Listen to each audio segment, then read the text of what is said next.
Well, welcome back to the channel, everybody. I've been working on a project in the basement. So every 3 or 4 years, I've got to scrape the paint off the wall where the paint bubbles up, and then I have to redo it. So I use a few different products to do that, and I'll show you at the end of the video what those products are. But it's basically a sealer, and then I put on a paint that's made for basement walls. So here we were scraping up some of the stuff off the floor and off the walls down along the lower part of the wall. This part here by the dryer tends to get real wet, so this peels every year.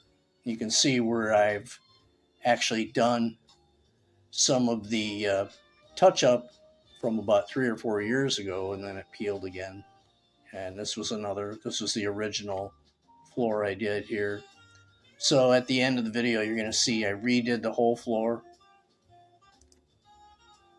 This is just some more peeling that went on back behind the wall.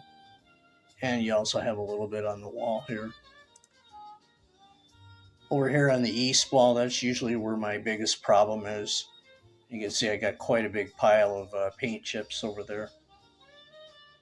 So this project took me about 3 days to complete, 1 day to scrape.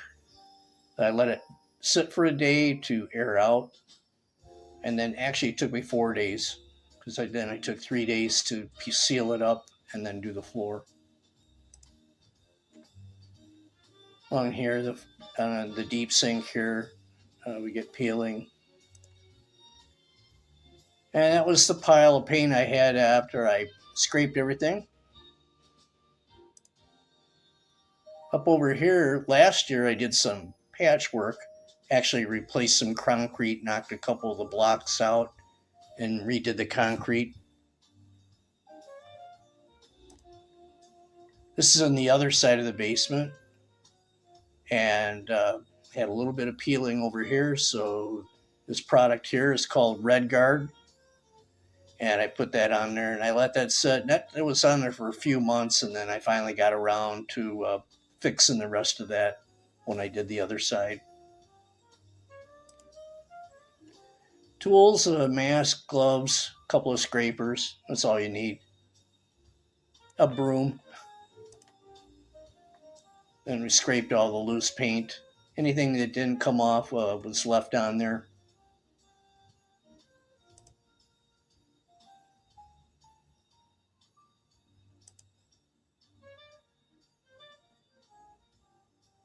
Some of these cracks here are actually filled with caulk. So now I'm putting on Redguard on the floor and on the wall where I did all the scraping.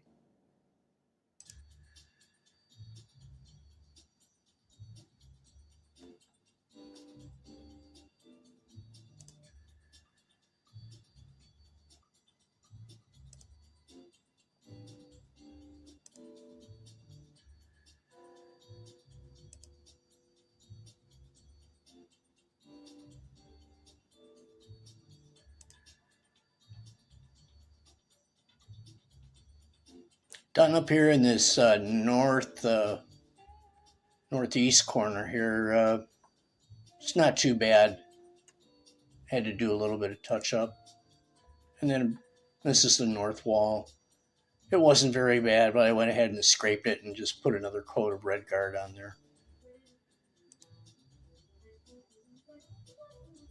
And that's the wall after I've touched everything up and cleaned up the mess.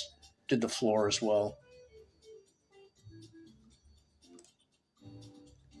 As you can see behind this box I have my internet router sitting on there, and then inside this box I have my laundry soap and fabric softener and bleach sitting in there. Right there's quite a bit of peeling, so got that all scraped up.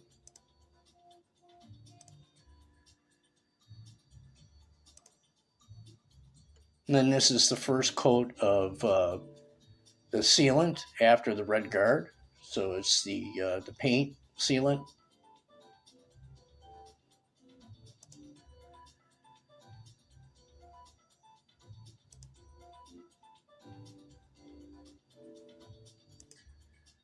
A little bit of overcoating on the floor there, but I'm not worried about that because when I do the floor, I'm going to come along there with a paintbrush and even that out real nice.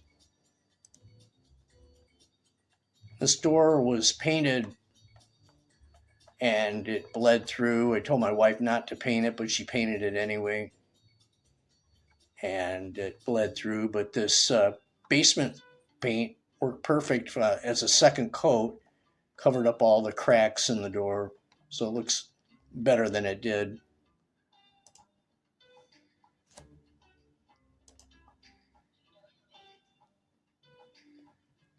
Here I got a spot. I have to retouch that up.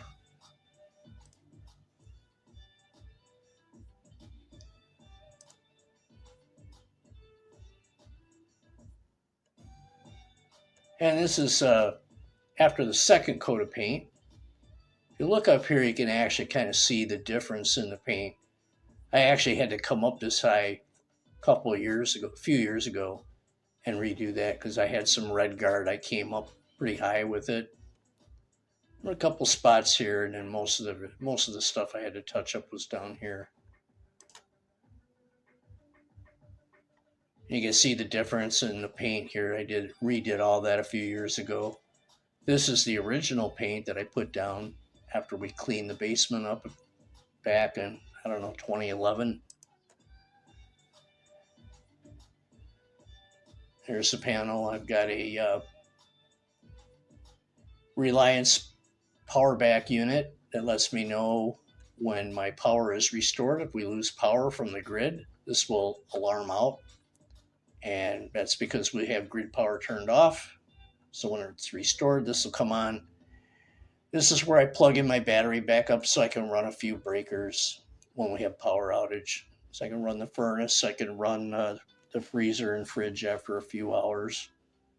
And usually that'll last for about a day. So hopefully within 24 hours they have the problem fixed. Otherwise, my battery will run out. But I'm working on getting a solar setup set up so I can charge as I'm running the battery, so that way it won't drain as fast. This has all been repainted a second time. That's what it looks like after the second coat of paint. Actually, the first coat there, I think. Yeah, I think that was the first coat. This is after the second coat of paint. And that was the second coat. Okay, here's the floor that I redid. Actually, I started working on it here. You can see where I came out to. I was doing a section at a time, and I got out to about here. Along here. You'll get to see the final pictures. So I did that. And I was going to just leave it that way. And I thought, well, I don't have to really do that much more. I'll just redo the whole floor. And that was before I decided to do that. So I did some rearranging and then I redid the floor.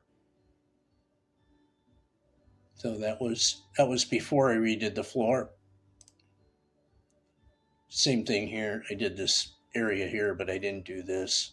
But that's all going to get redone here. You'll see it here in a second.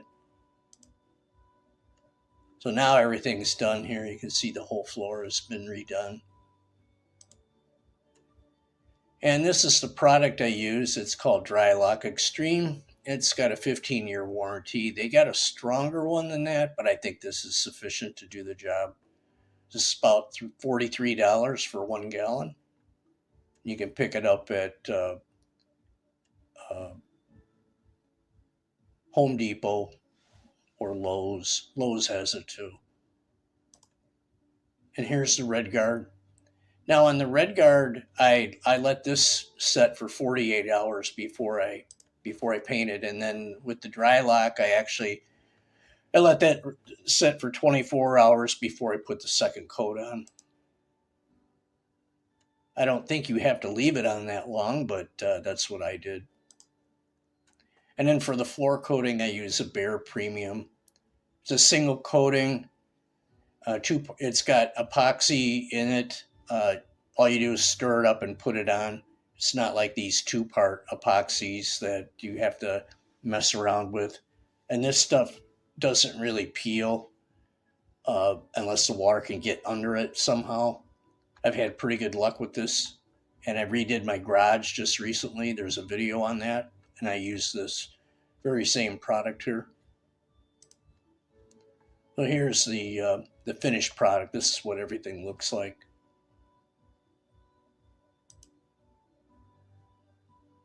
And you can see it's all uniform now.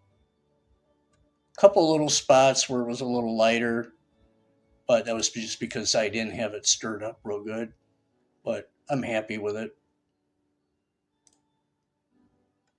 This door was never there before I hung this door. It was actually a door from one of our closets upstairs. When I redid the closet doors, I just repurposed this door down here, built a hinge and a bracket that it could slide on, and put this hinge in to lock it down.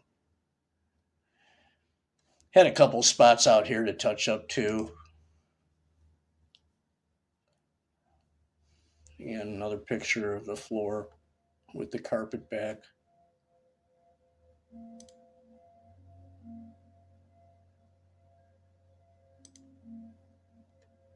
So I won't have to do this now for another 3 or 4 years. And then it's not like you have to do everything.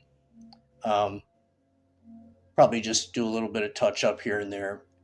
This is the only second time I've used Redguard, and I've got some of the parts of the wall over on the east wall still not peeling back at all. There's no signs of any water coming through. It's doing a real good job of keeping everything dry on the inside. I've had people ask me, well, why don't you fix it from the outside? Well, that costs like about 12 grand just to do one wall. And I don't think the problem is down by the drain tile. It's up as the water comes down through the wall. They would have to seal all that, dig it all out. And the problem I have is I've got a condenser unit over there, concrete, that would have to be cut out and supported somehow so they could get under there and do all that. And really, there's no guarantee that it's going to last forever. I mean, well, maybe I wouldn't have to paint as often, but is it worth 12 grand? I don't think so. I'd rather this cost me $200 to do this, and I only have to do it every 4 years. So that's it for everything, and I hope that you enjoyed the video. Sorry I didn't do any filming. I just took still pictures, and I'm hoping that you get the idea of what I did there, and we'll see you in the next one. Thanks a lot. Bye.